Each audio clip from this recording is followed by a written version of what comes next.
Hello everyone and welcome back to another video of CUET with Skylights Economics Important MCQs Practice Series। बात करेंगे आज another important questions की, पर उससे पहले एक बहुत ही important announcement for all of you कि अगर आपने अभी तक मेरे 200 क्वेश्चंस इस सीरीज के नहीं देखे हैं तो kindly go and watch these videos as well.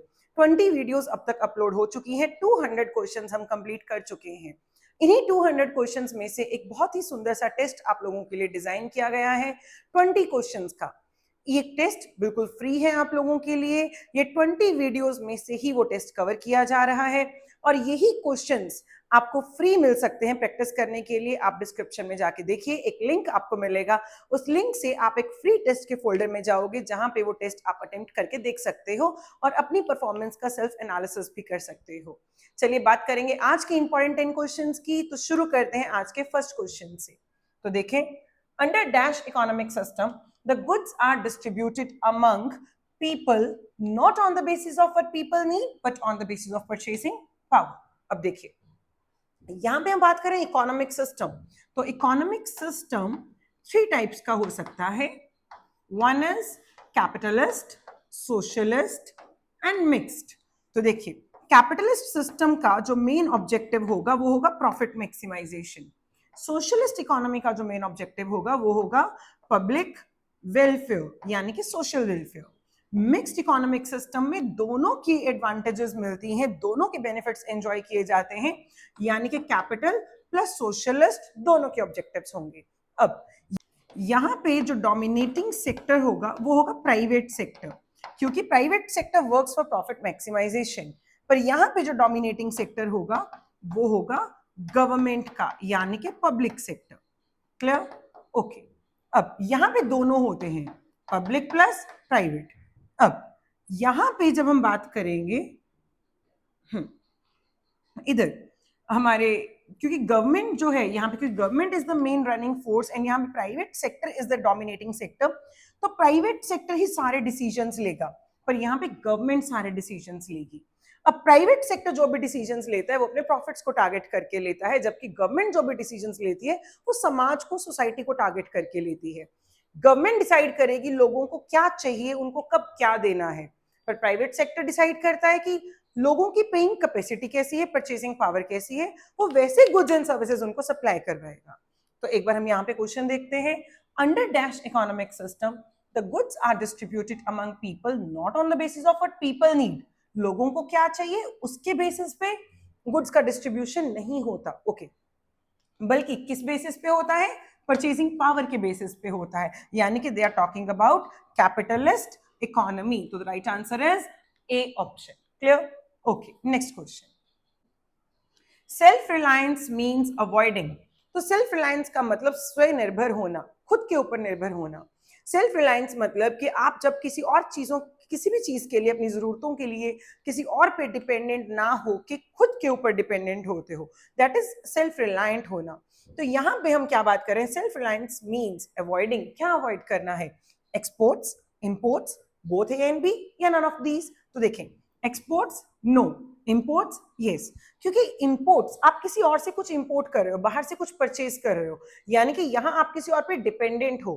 तो ये चीज हमें नहीं चाहिए, ये हमें अवॉइड करना है कि हम किसी और पे डिपेंडेंट ना हो, हम खुद वो चीजें प्रोड्यूस करें। क्लियर? तो the right answer is imports. Exports क्यों नहीं हो सकता? क्योंकि वो तो हम किसी को सप्लाई कर रहे हैं, हम किसी और के ऊपर डिपेंडेंट नहीं है। बोथ ए एंड बी भी नहीं हो सकता क्योंकि एक्सपोर्ट्स नहीं है। ठीक है, आगे नन ऑफ दीज भी नहीं है क्योंकि right answer is B option. Next question is modernisation. Modernisation means, तो मॉडर्नाइजेशन मतलब जब आप कोई न्यू या अपडेटेड टेक्नोलॉजी को अडॉप्ट करते हो for production of goods and services, तो उसे हम बोलते हैं मॉडर्नाइजेशन। तो modernisation refers to the process of adopting new और इनोवेटिव और अपडेटेड टेक्नोलॉजी, ठीक है, in production of goods and services, जो आपका जीडीपी बढ़ाने में हेल्प करे, उसे हम मॉडर्नाइजेशन कहते हैं। पर मॉडर्नाइजेशन ना सिर्फ इकोनॉमिकली हमें देखना है बल्कि सोशली भी देखना है। मॉडर्नाइजेशन एक सोशल आउटलुक को भी बदलता है, आपके समाज में आपके नजरिए को भी बदलता है, जैसे कि मेन वुमेन में सेम राइट्स हो, इक्वालिटी हो, है ना, सेम पे हो सेम वर्क के लिए, ये मॉडर्नाइजेशन का एक ये एलिमेंट भी है। तो देखते हैं एक बार, 4 ऑप्शंस हैं। first option is modernization means increasing the production of goods and services by adopting new technology.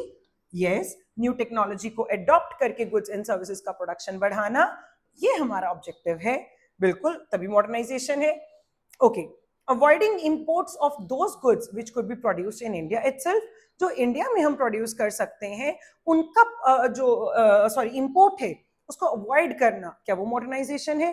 No, वो तो सेल्फ रिलायंस की ओर लेके जा रहा है, वो मॉडर्नाइजेशन की ओर नहीं लेके जा रहा. ठीक है, तो wrong. Recognizing that the women should have the same rights as men, ये सोशल आउटलुक है इसी कॉन्सेप्ट का, तो बिल्कुल दिस इज ऑल्सो राइट. तो the right answer is both A and C. ठीक है, okay, next question.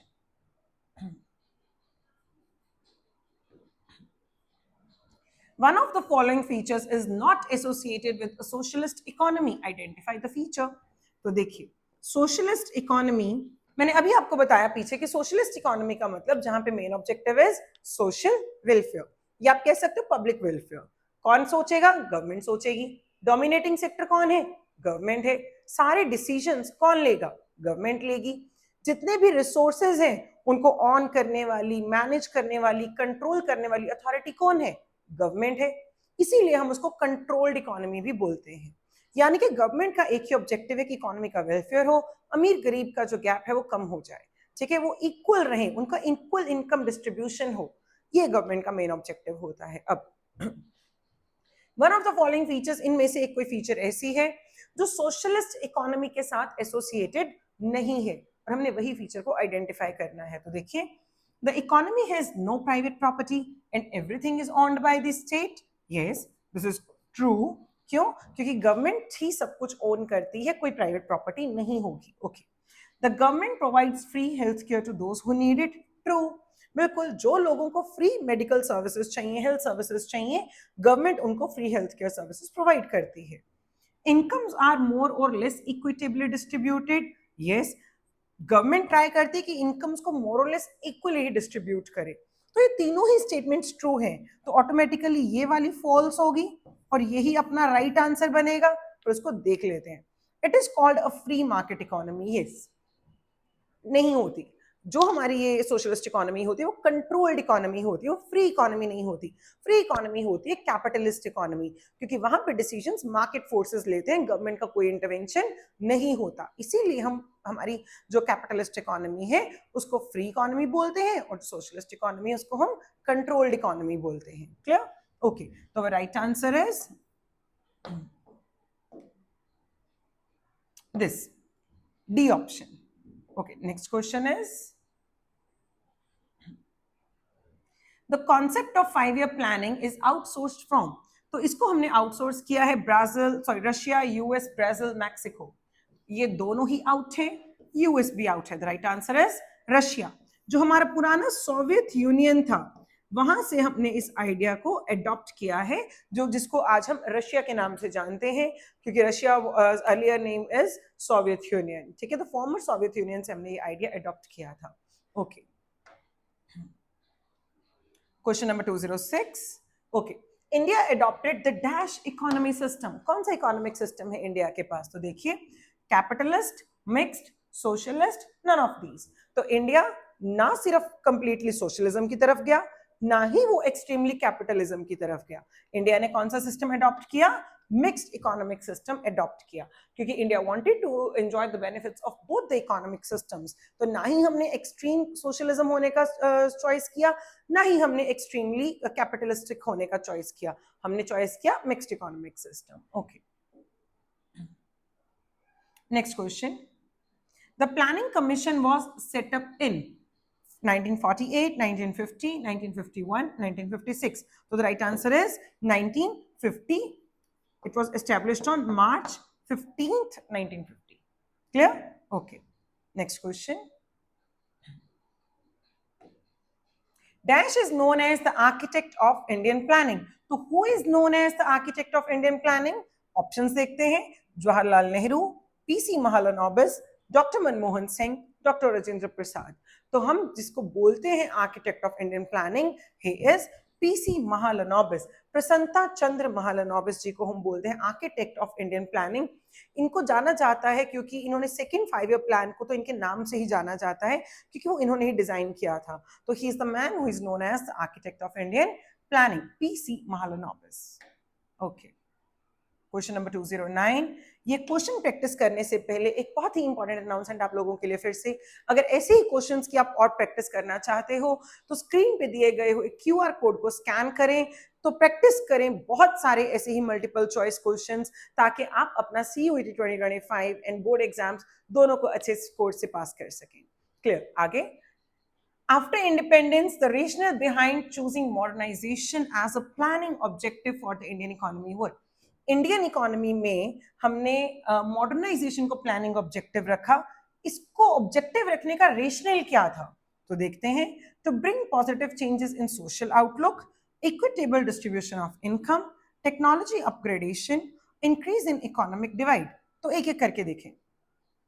To bring positive changes in social outlook, yes, हम समाज में एक पॉजिटिव सोशल आउटलुक, हम जो सोशल आउटलुक है उसमें पॉजिटिव चेंज लेके आना चाहते थे, नजरिया बदलना चाहते थे, तो हमने मॉडर्नाइजेशन को अडॉप्ट किया। Okay, equitable distribution of income, no, क्योंकि इक्विटेबल डिस्ट्रीब्यूशन ऑफ इनकम हमारे सोशलिज्म की तरफ जाता है, मॉडर्नाइजेशन को टारगेट वो नहीं करता। टेक्नोलॉजी अपग्रेडेशन, ऑब्वियसली टेक्नोलॉजी से तो रिलेट करता है modernisation. Increase in economic divide, never, economic divide means rich and poor का गैप, इसको इंक्रीज करना, ये तो कभी ऑब्जेक्टिव ही नहीं हो सकता, और मॉडर्नाइजेशन से तो बिल्कुल भी लिंक नहीं कर रही ये चीज। तो right answer is, right options are 1 and 3। तो 1 and 2 नो, 2 and 3 भी no, 1 and 3 yes, 1 and 4 wrong। Clear? Right answer is C option। Okay, the last question of today's video is, a good indicator of growth is steady increasing। Growth का अच्छा indicator क्या है, किसमें increase होने से हम growth मानते हैं?